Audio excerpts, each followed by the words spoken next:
How are you guys doing? Today is Wednesday, May 18th, 2022. I'm James Sims, and for this episode of The Elite, I'm going to review yesterday's Elite matchups and performances from Tuesday, May 17th, and just to take a quick look at where we are in the calendar year before I preview everything that's going on today. We are still in the first round, in the conference final round of the NBA playoffs, as there are now only 4 teams that are left competing for the title, as the very first game of the conference final round was played yesterday. The game 1 of the Western Conference Finals will be played today, so of course many people are looking forward to that. Taking a look at what's going on in the NHL, we are still in the midst of first games of the second round of the playoffs, as there are now 8 teams that are left competing for the 2022 Stanley Cup. Going back to basketball, with the playoffs all now in the conference finals, yesterday was officially the mock draft, as I will go through it really quickly, and I will of course do a little bit of a piece on it. Not to mention that we came off of a pretty big game in baseball yesterday, where there were 3 doubleheaders, as teams are starting to seed themselves out, starting to prepare themselves for the long run. Not to mention that with soccer, some seasons are coming to a close this upcoming week. Out of the 5 leagues so far, the German league is done. Taking a look as we go country by country, there is about 1 game left in about every country. There's 1 in Spain, 1 left in Italy, there should be 1 game left in England, and there should be 1 game left in France as we go into this upcoming weekend. Not to mention that the Europa League final is scheduled for today. With that said, I'm going to start with what's going on in the NBA. And of course, before I do think it's worth going through the NBA lottery before we get into this playoff round. And of course, just the biggest news of the NBA lottery was, of course, that the Orlando Magic were able to get the first overall pick in this upcoming draft. Taking a look at how the picks were, of course, seeded out, the Magic would get the first pick in the lottery, Thunder 2, Houston Rockets 3, and of course I will do a piece after this to follow up on that. With that said, taking a look at what happened in the NBA yesterday. Yesterday was game 1 of the Eastern Conference Finals, as the top seed Miami Heat hosted the 2 seed Boston Celtics. First, looking at how both teams were able to make it here. The first seed Miami Heat made it to the first round after beating the 8 seed Atlanta Hawks 4-1 in 5 games. They would go on and beat the 4 seed 76ers in the second round 4-2 in 6 games. The 2 seed Boston Celtics ended up sweeping the 7 seed Brooklyn Nets in the first round before beating the defending champs 3 seed Milwaukee Bucks in 7 games in the second round in order to make it here. In game 1 between these 2 teams, the Heat would win game 1 in Miami 118-107. They would go on to win this game after they had outscored the Celtics by 25 in the third quarter. The Celtics had outscored the Heat in every other quarter except that, but it was the 25-point deficit in the third quarter that would be the difference for Miami.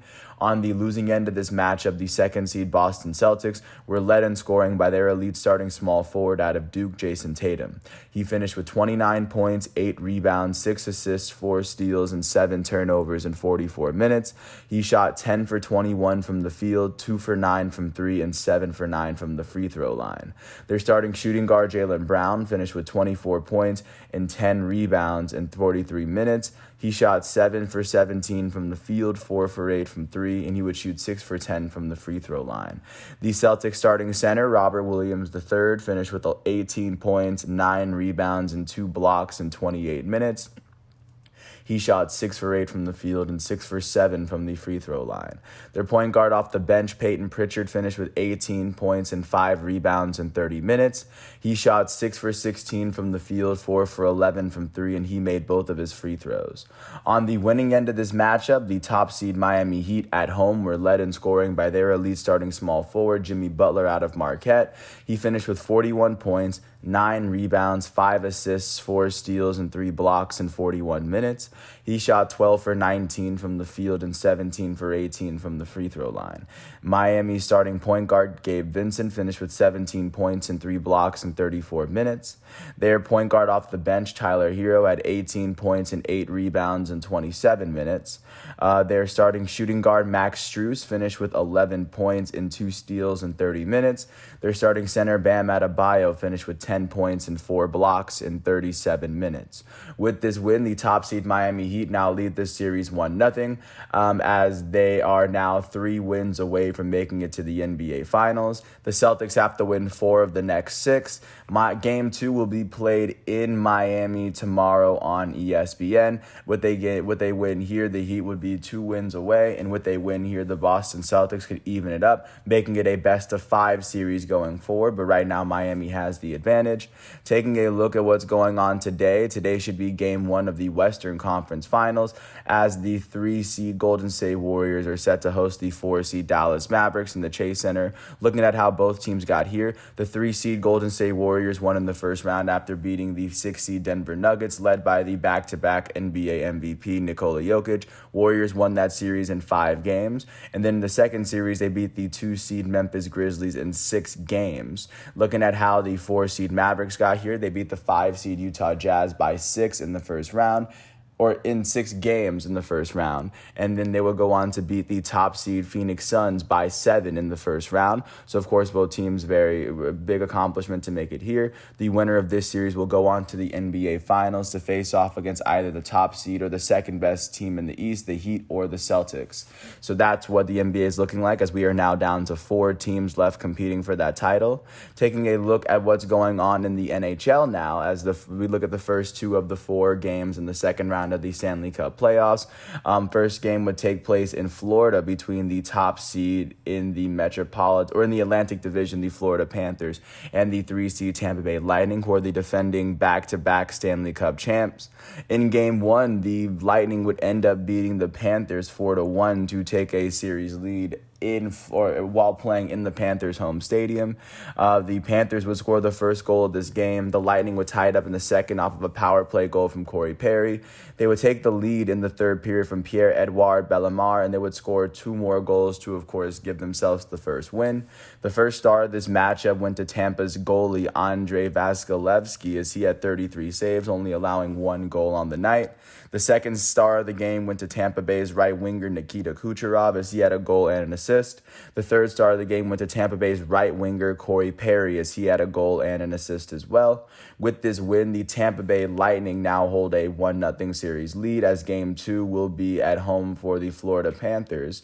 A win for the Panthers would even up the series at 1, and a win in Game 2 for the Lightning would put them 2 wins away from making it to the Eastern Conference Finals.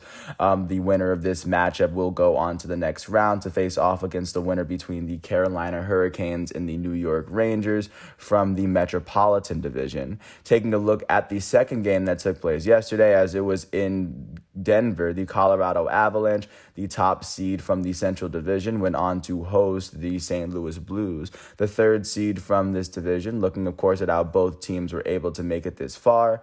The Avalanche ended up sweeping the Nashville Predators in the last round, the only team to sweep their opponent in the first round. The 3-seed St. Louis Blues ended up beating the 2-seed Minnesota Wild in 6 games to make it here. In Game 1 of Round 2, the Avalanche would end up beating the Blues 3-2 in front of their hometown fans, as this game was won in overtime. The game-winning goal would be scored by Josh Manson after St. Louis had tied it up at 2 in the third period. The top star of this game went to Colorado's defender, Josh Manson, the player who scored the last goal, as he had a goal and an assist. The second star of the game went to Jordan Binghamton, St. Louis's goalie, as he had 51 saves, only allowing 3 goals on the night. The third star of the game went to Colorado's right winger, Valeri Nichushkin. He would go on to finish with a goal. With this win, the Colorado Avalanche are now 3 wins away from the Western Conference Finals, as, of course, Game 2 will be played in Denver tomorrow on TNT, giving them a chance to get 1 win closer. With this loss, the St. Louis Blues have to win 4 of their next 6 games if they want to advance. The winner of this matchup will go on to the Western Conference Finals to face off against either the Calgary Flames or the Edmonton Oilers from the Pacific Division. So that is what playoff hockey is looking like as we get into today's matchups, as we look at the other two game ones from the second round that are supposed to go today. First of them is going to be in Raleigh. As the top seed from the Metropolitan Division, the Carolina Hurricanes are set to host the second seed New York Rangers. The Carolina Hurricanes ended up beating the Bruins in 7 in the first round to make it here. The Rangers ended up coming from being down 3-1 in the series to beat the Pittsburgh Penguins 4-3 to make it here. The winner of this round will go off to face off in the Eastern Conference Finals against either the Florida Panthers or the Tampa Bay Lightning. With this there's no law, I guess. Following that game at 9 o'clock on ESPN in Scotiabank Saddledome in Calgary, the top seed in the Pacific Division, the Calgary Flames, are going to host the second seed Edmonton Oilers in this All-Canada matchups. Taking a look at how both these teams got here, the Flames ended up beating the first wildcard seed in the West, the Dallas Stars, in 7 games in order to make it here. The second seed Edmonton Oilers beat the 3 seed LA Kings in 7 games as well to make it here. The winner of this matchup will go on to the Western Conference Finals to face off against either the Colorado Avalanche, who still have yet to lose in the playoffs, or the 3 seed St. Louis Blues. So that's what playoff hockey is looking like as of today, May 18th. Taking a look at what happened with baseball, starting off with the 3 doubleheaders, first of which was in Kansas City. The first game would see the Royals lose to the White Sox 3-0 as the White Sox scored all 3 of their runs in the 5th inning, taking the lead, of course, off of an A.J. Pollock sac fly and seeing a 2-run double from Jose Abreu. In Game 1, the hometown Royals would see the loss go to their starting pitcher, Jonathan Heasley. Heasley would allow 3 earned runs off of 4 hits and 5 innings pitched. He struck out a batter and walked 3. With this loss in Game 1, Heasley is 0-2. In the Royals batting lineup, the only player who had more than 1 hit in Game 1 was their shortstop, Nicky Lopez. He went 3 for 3. On the winning end of this matchup, the White Sox saw the win go to their starting pitcher, Dylan Cease. Cease allowed no earned runs and only 7 hits in 5.2 innings pitched. He would strike out 9 batters and walk 2. With this win, he's now 4-1. The save would go to the White Sox elite closer, Liam Hendriks. Hendriks allowed no earned runs and only 1 hit in the 9th inning as he struck out a batter. Hendriks picked up his 11th save of the year. In the White Sox batting lineup, their elite first baseman and former AL MVP, Jose Abreu, went 2 for 3 with 2 RBIs. And, of course, with this win, the White Sox would carry it into the second game, and the Royals would end up evening the doubleheader as they won Game 2, 2-1, scoring the first 2 runs of this game, not even giving the White Sox a chance to take the lead in Game 2. On the losing end of Game 2, the White Sox saw the loss go to their starting pitcher, Davis Martin. He allowed 1 earned run off of 5 hits and 5 innings pitched. He would strike out 7 batters, and he would walk 1. With this loss, he's 0-1. In the White Sox batting lineup, their left fielder, A.J. Pollock, went 2 for 3 with a run. The win in Game 2 went to the Royals starting pitcher, Brady Singer, in front of the hometown fans. He would allow no earned runs, only 4 hits, and he did all this in 7 innings as he struck out 9 batters and walked none. With this win, Singer is 1-0. The save would end up going to the Royals closer for the day, Josh Staumont. Staumont allowed no earned runs in the 9th inning as he struck out a batter. He picked up save number 3 on the year. In the Royals batting lineup, their center fielder Michael A. Taylor went 2 for 3 with an RBI. With this win in Game 2, the Royals are now 13-22 following that loss and win. That is the 4th best record in the American League Central. At this moment, they've won 4 of their last 10 games as they sit 7 games behind the division-leading Minnesota Twins. As of right now, the only team with a worse record than them in the American League is the Detroit Tigers from their own division.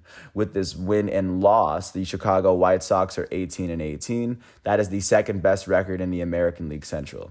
They've lost 5 of their last 10. They are sitting 2.5 games behind the division-leading Minnesota Twins at this moment. Taking a look at the doubleheader that took place in Dodger Stadium, the Dodgers would win both games against the Diamondbacks. In the first game, they would beat the Diamondbacks 7-6 after the Diamondbacks scored the first 3 runs of the game. The Dodgers would take the lead in this game off of a solo home run from Trey Turner, and then a 2-run home run from Justin Turner would kind of put them out of reach.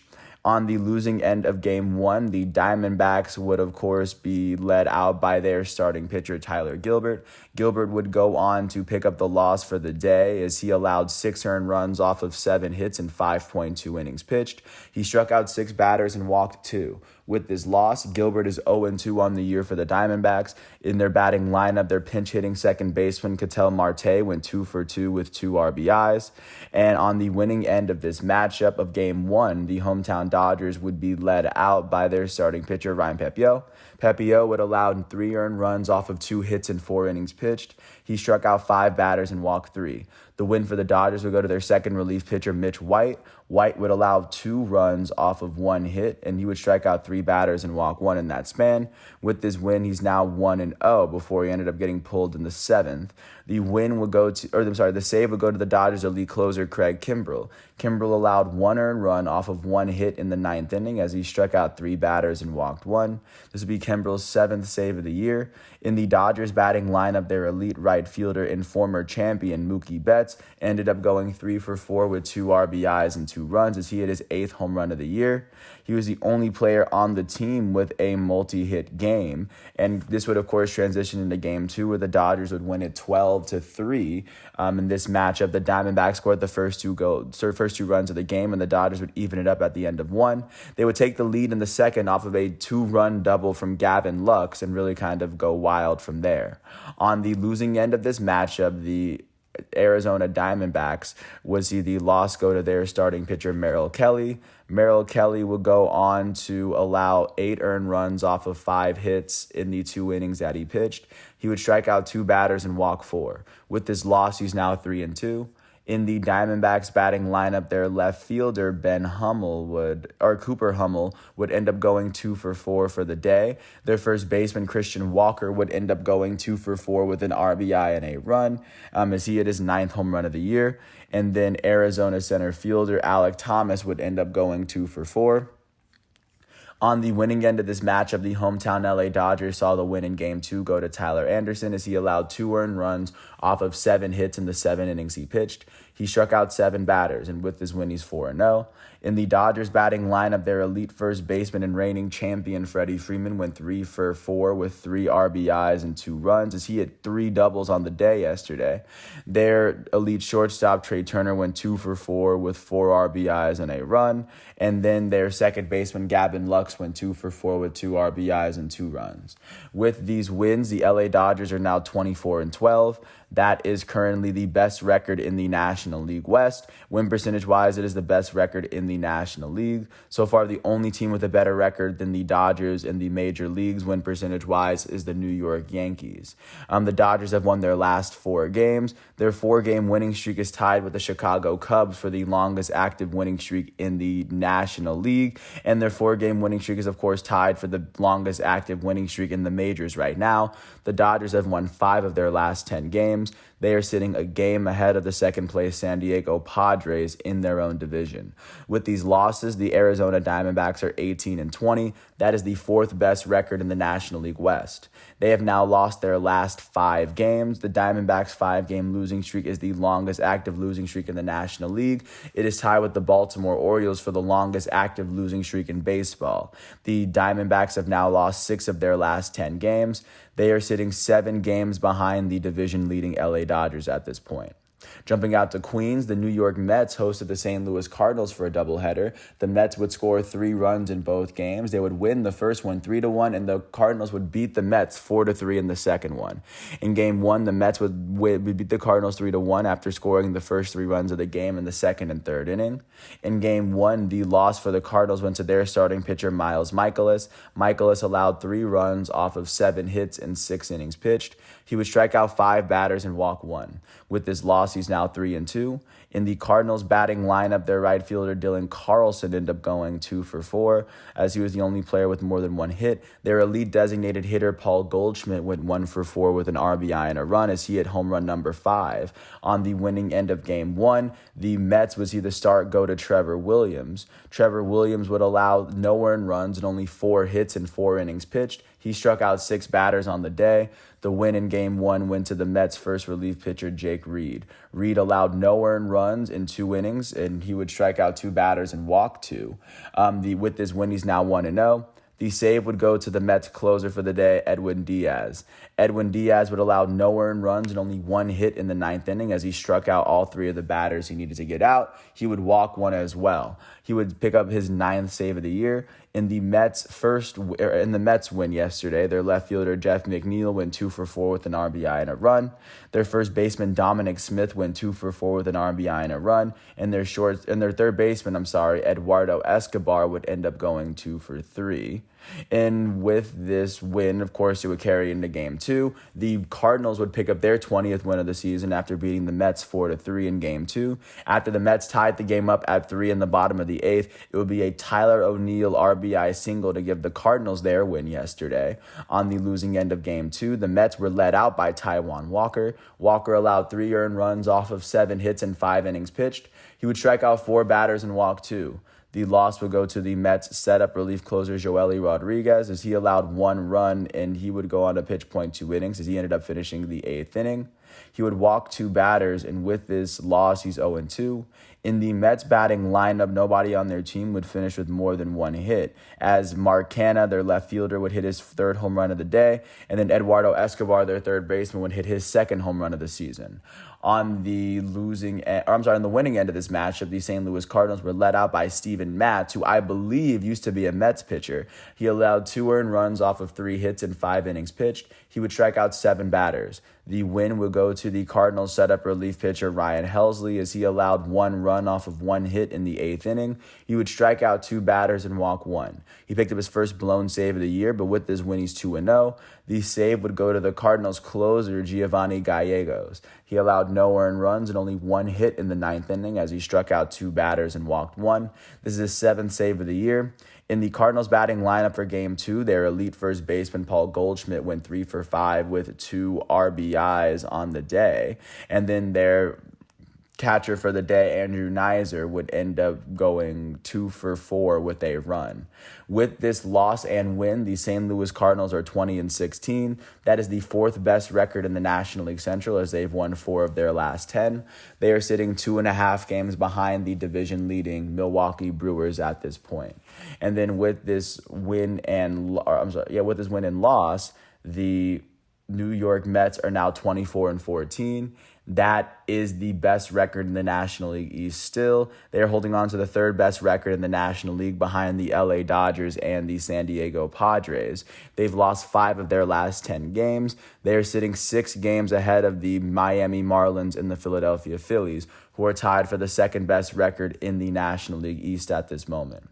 Jumping out to Cleveland, the Guardians hosted the Cincinnati Reds, and then the Reds would end up beating the Guardians 5-4 in the 10th inning, as the Reds became the last team in the MLB to hit double-digit wins. They would actually end up winning off of a walk drawn by Mike Moustakas, as the Guardians just would not be able to score a run in the bottom of the 10th, as the last 3 innings of the game, the 8th, 9th, and 10th, would be an even 3-3 between the 2 teams.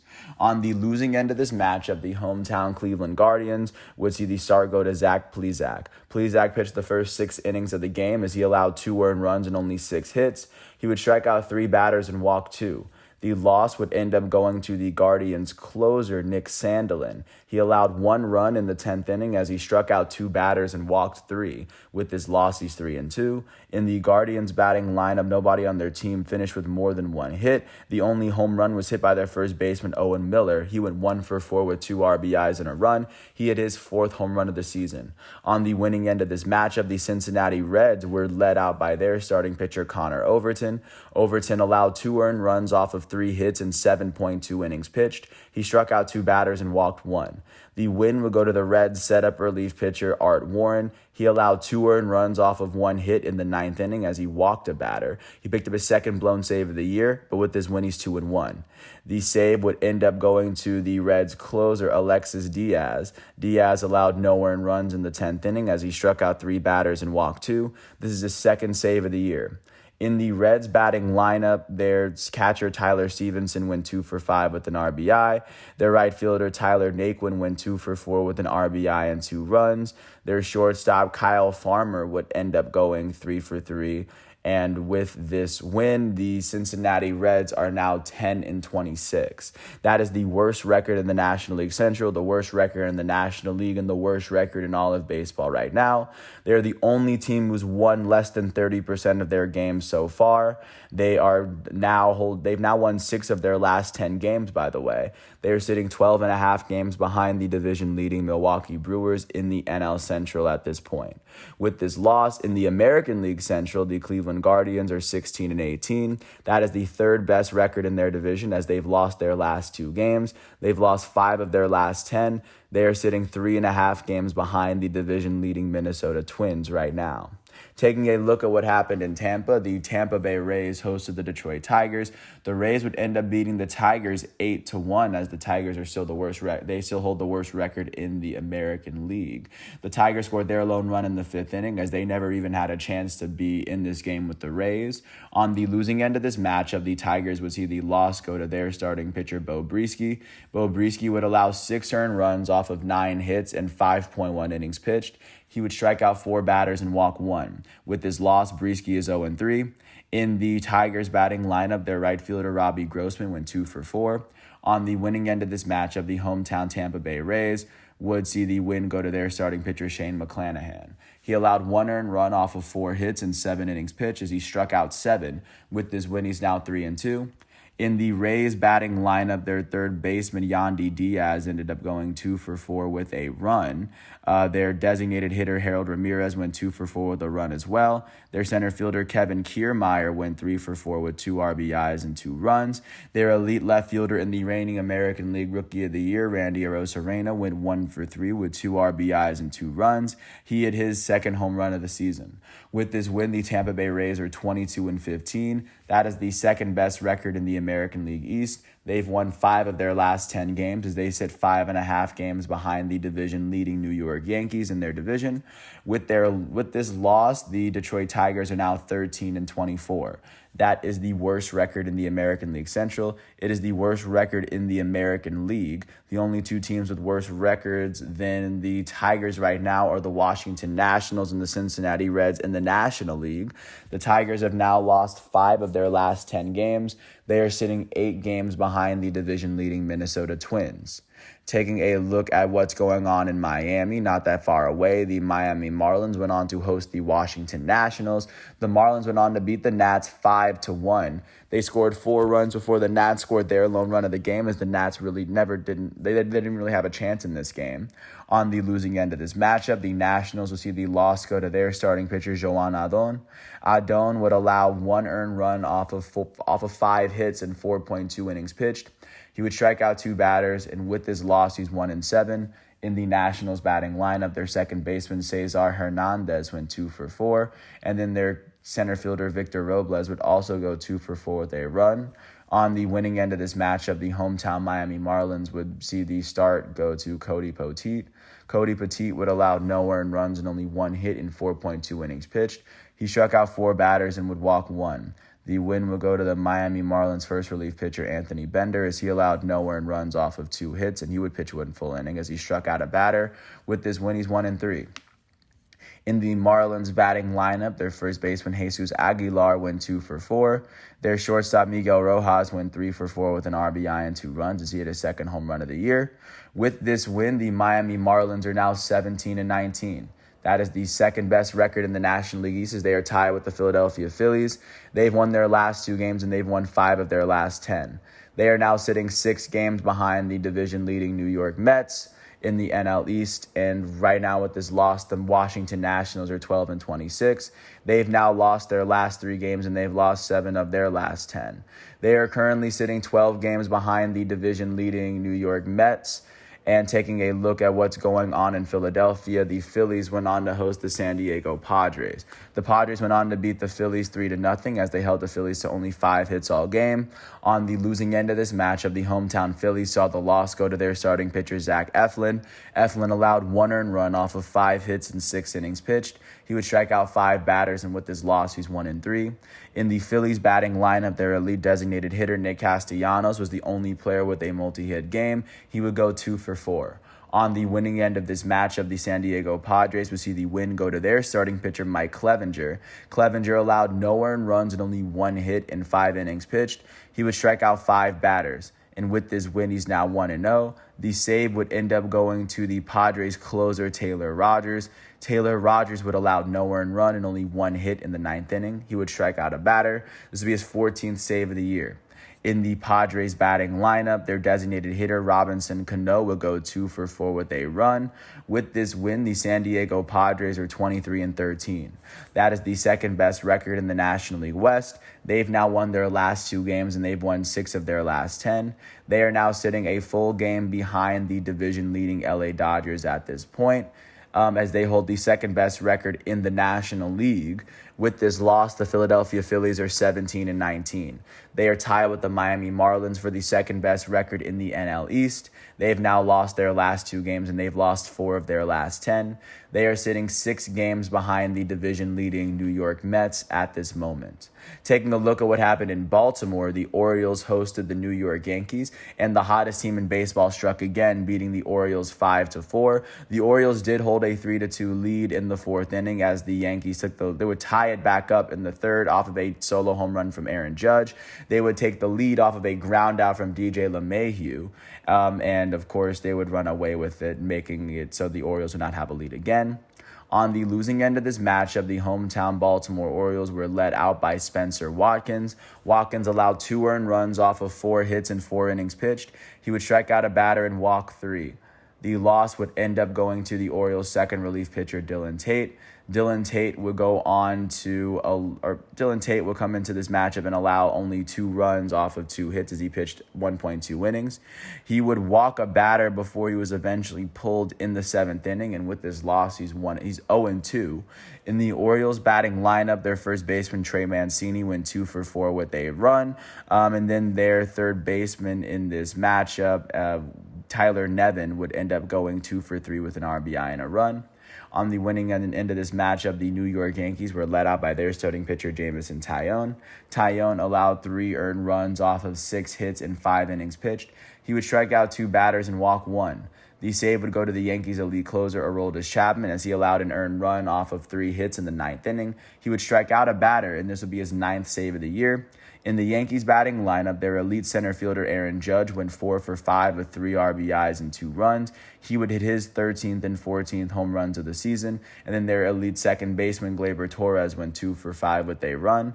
With this win, the New York Yankees are now 27-9. That is the best record in the American League East and the best record in the majors. They're the only team who only has a single-digit amount of losses left.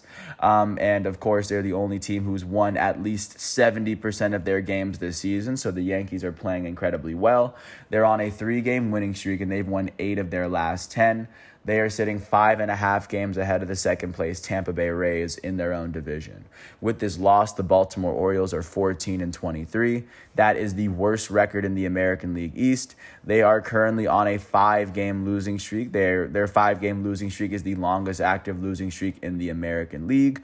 They are tied with the Arizona Diamondbacks for the longest active losing streak in baseball right now. The Orioles have lost 6 of their last 10 games. They are now sitting 13.5 games behind the division-leading New York Yankees at this moment. Taking a look at what happened in Toronto, north of the border, the Blue Jays hosted the Seattle Mariners. The Blue Jays would end up beating the Mariners 3-0 as they scored all 3 of their runs in the bottom of the second off of a 3-run triple from George Springer.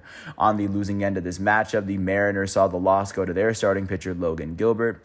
Gilbert allowed 3 earned runs off of 6 hits in 7 innings pitched. He would strike out 9 batters and walk 2. With this loss, Logan Gilbert is 4-2. In the Mariners batting lineup, their center fielder Julio Rodriguez went 2 for 3. On the winning end of this matchup, the hometown Blue Jays saw the win go to their starting pitcher Jose Barrios. Barrios allowed no earned runs off of 6 hits in 7 innings pitched. He would strike out 4 batters and walk 2. With this win, they are now 3-2, and the save would end up going to the Blue Jays closer, Adam Cimber. Cimber would allow no earned runs in the 9th inning, and with this save, he now has 3 on the year.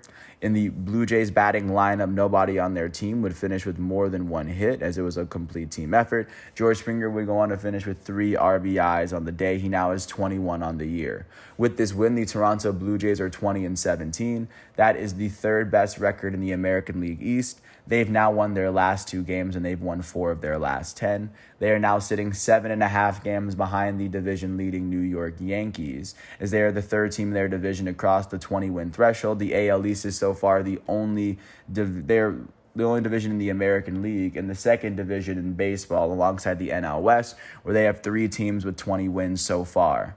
With this loss, the Seattle Mariners are 16-21. They are holding on to the 4th best record in the AL West. They've lost their last 2 games. They've lost 6 of their last 10. They are sitting 8 games behind the division-leading Houston Astros. Taking a look at what's going on with Fenway, speaking of the Astros were able to beat the Red Sox 13-4 in what was a rematch of last year's AL Championship Series. After the Red Sox scored the first run of this game, the Astros would, of course, take the lead in the top of the second off of a 2-run home run from Kyle Tucker specifically, as they would score 9 runs in the top of the second, as they had hit 5 home runs to score those 9 runs in order to get there. That would just be, and then even after that, they would still outscore the Red Sox to win this game 13-4 in Fenway. On the losing end of this matchup, the hometown Red Sox would see the loss go to their starting pitcher, Nate Eovaldi. Eovaldi allowed 9 runs off of 8 hits in 1.2 innings pitched. With this loss, he's now 1-2.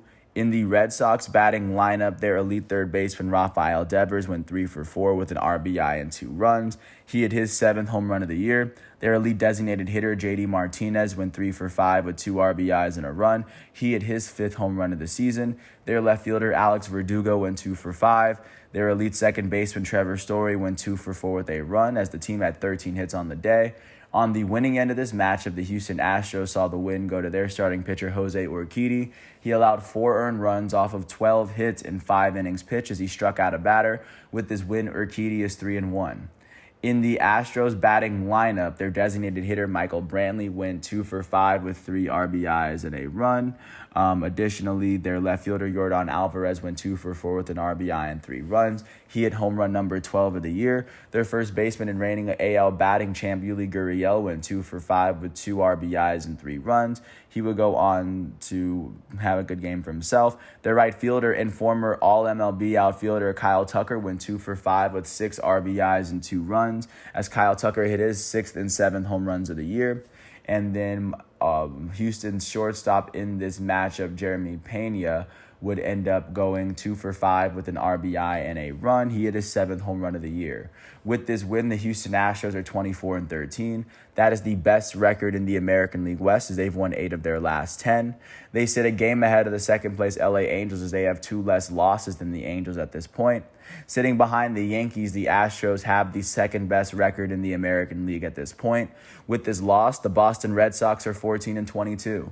That is the 4th best record in the American League East, as they've lost 6 of their last 10 games. They are now sitting 13 games behind the division-leading New York Yankees. Taking a look at what's going on in Chicago, the Cubs went on to host the Pittsburgh Pirates. The Cubs would shut the Pirates out 7-0, holding the Pirates to only 5 hits all game. On the losing end of this matchup, the Pirates saw the loss go to their starting pitcher, JT Brubaker. Brubaker would allow 6 runs off of 6 hits in 5.2 innings pitched. He struck out 10 batters and walked 3. With this loss, he's 0-4. No one in the Pirates batting lineup would finish with more than 1 hit, as that would be attributed to great pitching from the Cubs. On the winning end of this matchup, the hometown Chicago Cubs saw the win go to their starting pitcher, Keegan Thompson in Wrigley. Keegan Thompson would allow no earned runs off of 4 hits in the 5 innings he pitched. He would strike out 5 batters, and with this win, he's now 3-0. In the Cubs batting lineup, their designated hitter, Frank Schwindel, went 2 for 4 with an RBI and a run. Their second baseman, Jonathan Villar, would end up going 2 for 3 with 2 RBIs and a run, as he hit his first home run of the season. And with this win, the Chicago Cubs are 15-20. That is the 3rd best record in the NL Central, as they've won their last 4 games. They are tied with the LA Dodgers for the longest active winning streak in the National League. as they are playing incredibly well for themselves. The Cubs have now won 6 of their last 10 games. They are sitting 7 games behind the division-leading Milwaukee Brewers for now. And with this loss, the Pittsburgh Pirates are 15-21. That is the 4th best record in the National League Central. They've now lost their last 2 games, and they've lost 6 of their last 10. They are sitting 7.5 games behind the division-leading Milwaukee Brewers for right now. Taking a look at what happened in Milwaukee, the Brewers went on to host the defending World Series champs Atlanta Braves. The Braves would go on to beat the Brewers 3-0, holding the Brewers to only 5 hits with this shutout. On the losing end of this matchup, the hometown Brewers would be led out by their starting pitcher, Adrian Hauser. Hauser would pick up his 4th loss of the season as he allowed 1 run off of 4 hits in 6 innings pitched. He would strike out 6 batters and walk 2. With his loss, he's now 3-4. In the Brewers batting lineup, their right fielder, Hunter Renfroe, went 2 for 4 as he was the only player with a multi-hit game. On the winning end of this matchup, the Atlanta Braves would see the win go to their starting pitcher for the day, Tucker Davidson. Tucker Davidson would allow no earned runs and only 3 hits in 5 innings pitched. He struck out 3 batters and walked 3 as well. With this win, he's now 1-0. The save would go to the Braves' closer for the day, Kenley Jansen. Kenley Jansen would allow no earned runs in the 9th inning as he struck out 2. He would pick up his 9th save of the year. In the Braves batting lineup, the only player with a multi-hit game was their center fielder, Adam Duvall, as he went 2 for 4 with a run. With this win, the Atlanta Braves are 17-20. That is the 4th best record in the National League East as they've won 5 of their last 10 games. The defending champs are sitting 6.5 games behind the division-leading New York Mets at this point. With this loss, the Milwaukee Brewers are 23-14. That is still the best record in the National League Central as they hold on to the 4th best record in the National League. They've lost 6 of their last 10 games as they are sitting 2.5 games ahead of the second-place St. Louis Cardinals in their division. Taking a look at what happened in Arlington now, the Texas Rangers went on to host the LA Angels. The Rangers would go on to beat the Angels 10-5. The Angels did go on to take a 3-1 lead before the Rangers would tie it up in the bottom of the 4th. The Angels would go on to take a 4-3 lead in the top of the 7th off of a solo home run from Mike Trout. The Rangers would go on to score 7 runs at the bottom of the 8th to come from behind, taking the lead off of an RBI single from Nathaniel Lowe. On the losing end of this matchup, the LA Angels would go on and be led out by Reed Detmers, as Reed Detmers was coming off of a no-hitter, I believe. Detmers would allow 3 earned runs off of 3 hits in 3.2 innings pitched. He would strike out 4 batters and walk 2. The loss would go to the Angels' setup relief pitcher, Ryan Tepera. Tepera would allow 5 earned runs off of 3 hits as he was unable to register an out in the 8th inning. He would pick up his 2nd blown save of the season, and with this loss, he's now 1-1. In the Angels batting lineup, their goated center fielder Mike Trout went 3 for 4 with an RBI and 2 runs, as his solo home run was his 10th of the year. Their elite third baseman Anthony Rendon went 2 for 3 with 3 RBIs and a run as he hit his 5th home run of the year. Their center fielder in this matchup, Luis Rengifo, would end up going 2 for 5 as well. On the winning end of this matchup, the hometown Texas Rangers would be led out by their starting pitcher, Taylor Hearn. Taylor Hearn would allow 3 earned runs off of 5 hits and 4 innings pitched. He struck out 2 batters and walked 3. The win would end up going to the Rangers' setup relief pitcher on the night, Dennis Santana. Santana would allow no earned runs in the 8th inning as he struck out 2. With this win, he's now 1-1. In the Rangers batting lineup, their elite shortstop, Corey Seager, went 2 for 4 with an RBI and 2 runs. He would hit his 8th home run of the season. Their center fielder, Adolis Garcia, went 2 for 3 as he had 2 runs. Their right fielder, Cole Calhoun, would end up going 2 for 3 with 2 RBIs and 2 runs as he hit his 4th home run of the year.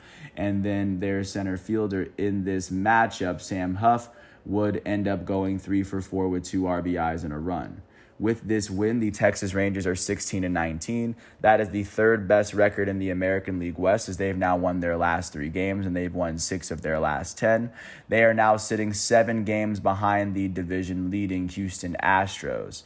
And then taking a look at with where the Angels are with this loss, they are now 24-15. That is the second best record in the American League West, as they've now lost their last 2 games.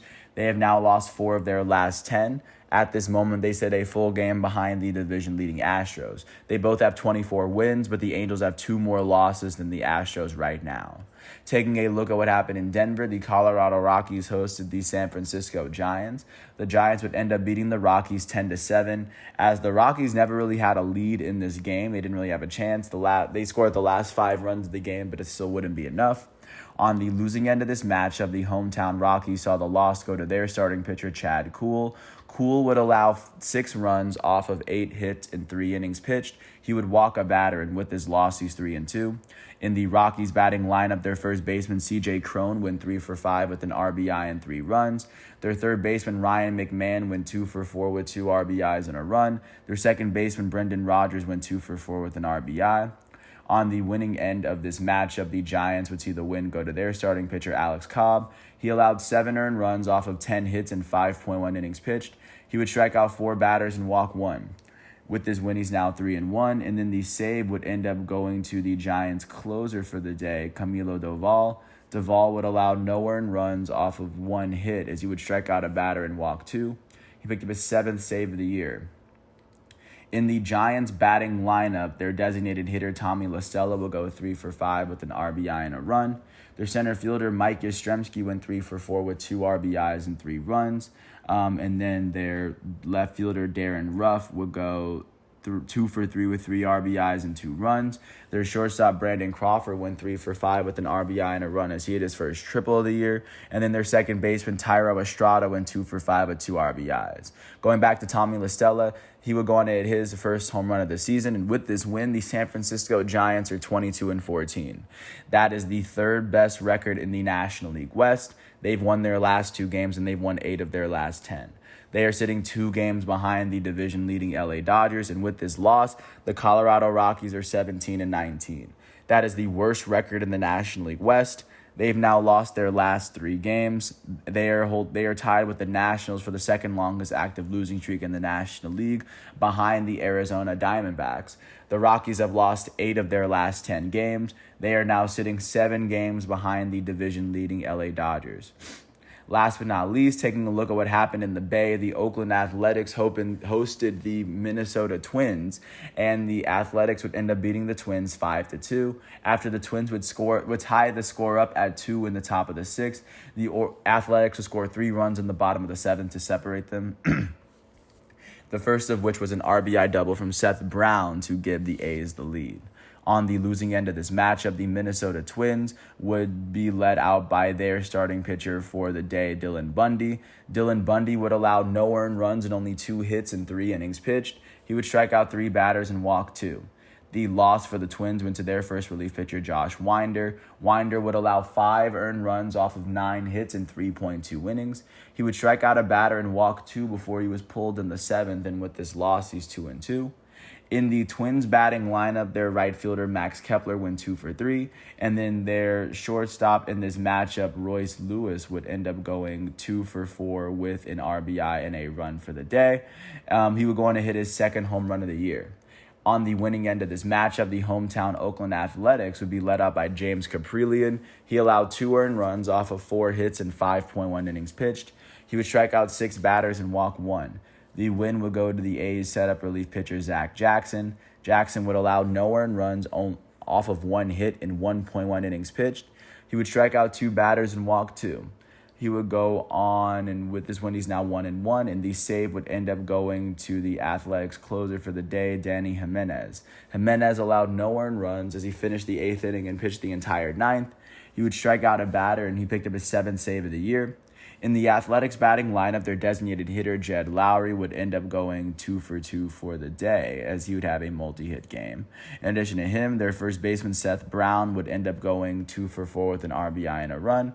And then the A's third baseman, Kevin Smith, would end up going 2 for 4 with 2 RBIs and a run. Kevin Smith would hit his 2nd home run of the season. With this win, the Oakland Athletics are 16-23. That is the worst record in the American League West, as they've now won 5 of their last 10 games. They are sitting 9 games behind the division-leading Houston Astros for the time being. With this loss, the Minnesota Twins are 21-16. That is the best record in the American League Central, as they've now lost 5 of their last 10. They are sitting 2.5 games ahead of the second place Chicago White Sox for right now. So that is what the MLB is looking like following yesterday's matchups and looking at what's going on today. And of course, because today is Wednesday prior to a travel day, there's going to be no primetime games. But starting from the very top at 1:10, the Milwaukee Brewers, led by the reigning Cy Young winner Corbin Burnes, are set to host the defending World Series champs Atlanta Braves as Max Fried takes the mound for the Braves. Max Fried enters his matchup with a 4-2 record, holding a 3.14 ERA. Corbin Burnes enters his matchup with a 1-2 record, holding a 1.77 ERA on the year. At 1:10, the Tampa Bay Rays are set to host the Detroit Tigers as the Tigers hold the worst record in the American League. At 3:10 in Coors Field, Kyle Freeland and the Rockies are set to host Logan Webb and the Giants. Logan Webb enters his matchup with a 5-1 record, holding a 3.48 ERA. At 3:37 in Oakland Coliseum, the Athletics are set to host the AL Central leading Minnesota Twins. At 4:10, the National League leading LA Dodgers are set to host the Arizona Diamondbacks as Walker Buehler, the Dodgers' elite starting pitcher, is set to make his start. Buehler enters his matchup with a 4-1 record, holding a 2.81 ERA. At 6:10, the Cleveland Guardians are set to host the MLB's lowest record holding team, the Cincinnati Reds. At 6:10 at the same time, Nick Pivetta and the Boston Red Sox are set to host the AL West leading Houston Astros. At 6:40 in Lone Depot Park, Pablo Lopez and the Miami Marlins are set to host the Washington Nationals. Pablo Lopez enters his matchup with a 4-1 record, holding a 1.05 ERA. At 6:45 in Citizens Bank Park, the Philadelphia Phillies are set to host the San Diego Padres as their elite starting pitcher Blake Snell makes his 2022 debut. At 7:05 at Oriole Park at Camden Yards, the Baltimore Orioles are set to host the hottest team in baseball, the New York Yankees, as Garrett Cole is set to make yet another start. Garrett Cole enters his matchup with a 3-0 record, holding a 2.95 ERA. At 7:07 on ESPN+, the Toronto Blue Jays are set to host the Seattle Mariners. Kevin Gausman is going to make the start for the Blue Jays as Marco Gonzalez is going to make the start for the Mariners. Marco Gonzalez enters the Rogers Center with a 1-4 record, holding a 3.38 ERA. Kevin Gausman enters his matchup with a 3-2 record, holding a 2.40 ERA. At 7:10 in Citi Field, Max Scherzer and the NL East leading New York Mets are set to host the St. Louis Cardinals. Max Scherzer enters his matchup with a 4-1 record, holding a 2.66 ERA. At 7:40, Drew Smyly and the Cubs are set to host the Pittsburgh Pirates. At 8:05, the Texas Rangers set to host the LA Angels as the Angels are going to be led out by their elite starting pitcher, the reigning American League MVP Shohei Ohtani. Ohtani enters his matchup with a 3-2 record, holding a 2.78 ERA. And then at 8:10, Zach Greinke and the Kansas City Royals are set to host Lucas Giolito and the Chicago White Sox in Kauffman Stadium. That's what baseball is looking like as of right now. Taking a look at what's going on with soccer, the only big game from yesterday was Liverpool beating Southampton 2-1. And looking at how this game would go on to finish off, Southampton scored the first goal of the game. Takumi Mina would go on to tie the game up for Liverpool in the first half, and then there'll be a header from Matip in the 67th minute. Now Liverpool is sitting 1 point below Manchester City as they enter the final week of the schedule. So of course it'll be a very interesting end for this Premier League season as teams are still getting ready to play their second and last games within this year. Taking a look at what's going on today. First, in the Europa League, today is the Europa League final between the Germans Eintracht Frankfurt and the Scottish team, Rangers. Looking at how both teams are able to make it this far after making it through the round of 16 initially. Taking a look at first how Frankfurt was able to make it here. Once they made it to the round of 16, they would end up beating Real Betis on aggregates 3-2. After they would go on to win that series, they would go on to beat Barcelona 3-4 on aggregates to make it to the semifinals. They would go on to beat West Ham in the semifinals 3-1 on aggregates. Looking at how Rangers would make it here in the round of 16, they would go on to beat Cervina Zaveda 4-2 off of aggregates after losing the second game still. But going on to the quarterfinal, Rangers would go on to beat Braga 3-2 after they would go on to win the second leg of that matchup. In the semifinal, they would go on to beat RB Leipzig 3-2 after they won the second leg of that series. So as we come down to a final, it'll be the time to determine which of these two teams is going on to Champions League next year, as of course many eyes are going to be looking on to that tournament.